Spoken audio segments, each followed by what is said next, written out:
to my channel. In today's video, I wanted to show you what I use for journaling. I've been journaling for I think a little over 3 years now, and obviously my style has changed a lot over that time, but what has also changed is the materials that I use.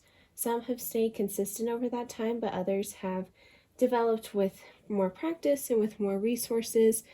For me personally, I am a high school student. I don't have an unlimited budget to spend on journaling supplies. So for the past 3 years, like I said, I've had to kind of work with a balance of items that I could buy that were affordable for me, and then also making my own items and sourcing some that didn't cost any money. And so I've figured out ways to not have to just rely on materials that you buy at the store and still find really cool things for either affordable prices, things you wouldn't really think of as journaling ephemera, and then also items that from my daily life that all work together to make the beautiful spreads that I love to create to record my memories. So just to get started, this was my first personal junk journal. It's made out of an altered book, and then I have some charms. I don't really have any beads, or really it's quite different from what I do now, which is more like this. This is my current personal journal. You would have seen YouTube videos of me journaling in here and showing it before I started journaling it earlier on my channel. So if you're interested, I'll have those linked down below. And I'm getting pretty close to being done with this journal. I still have quite a few pages left, but it's definitely getting more full and more used with all of my memories. But so you can see the evolution of my journals from the beginning to now. And then I also want to go in and walk you guys through some of my favorite materials that I get to use to fill these up. So there isn't any really rhyme or reason to how I'm going to show these items to you guys. I just want to start off with some of my favorites that you can find for either a really low price or just around your house. So starting off, just random life junk. I use anything from, this is I think a clothing tag from some jeans. This is a scrap from a bag that I think we got ice cream in. This is something that a teacher gave me, obviously a receipt. And then this is a very old envelope from my great uncle's house, and I can't wait to put this in my journal, but it held a souvenir photograph from Manitou, and I just think that it's really cool. This didn't cost me anything, obviously, but it's something from my relatives that I'll get to put into my journal. So things like random junk that you find around your house and would probably usually throw away, to items from your family's past, are all perfect for your journal. And then on a similar note, I also love collecting pressed flowers and press leaves, or I guess I should say leaves and flowers to then press. So these are some from this last fall that I've had in my flower press. I made my flower press with my mom, and I use it just to preserve these beautiful pieces of nature, and then I laminate them with a thermal laminator to then be able to put into my journal.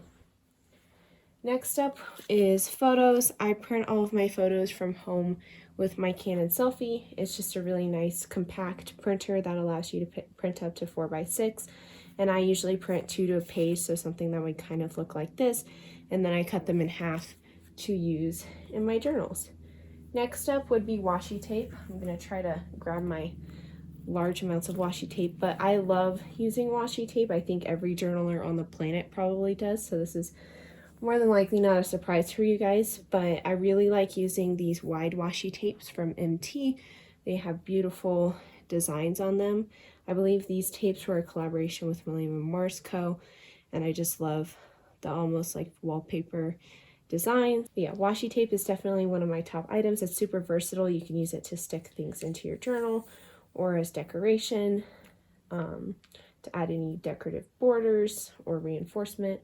It's a really nice versatile piece for your journals. Up next for me would be stickers. I love using stickers. I don't have a lot. Once again, with kind of a limited budget, stickers can get expensive, so I don't have several sheets, and the ones that I do have, I've obviously used a lot.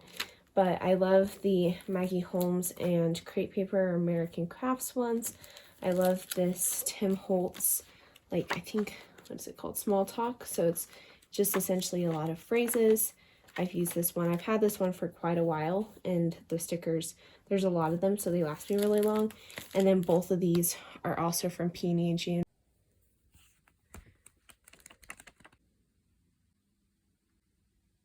And then after stickers, next would be printables. I love using printables because they're really inexpensive to buy, and then you just print them out at home and use them. So these are all from my own printables. I have, this one is from my Cozy Christmas kit, but I think that the design is perfect for everyday journaling too. And then these two are from my Autumn Days collection. They're just pattern papers. And then the last thing that is one of my top always used pieces is index cards and then note paper.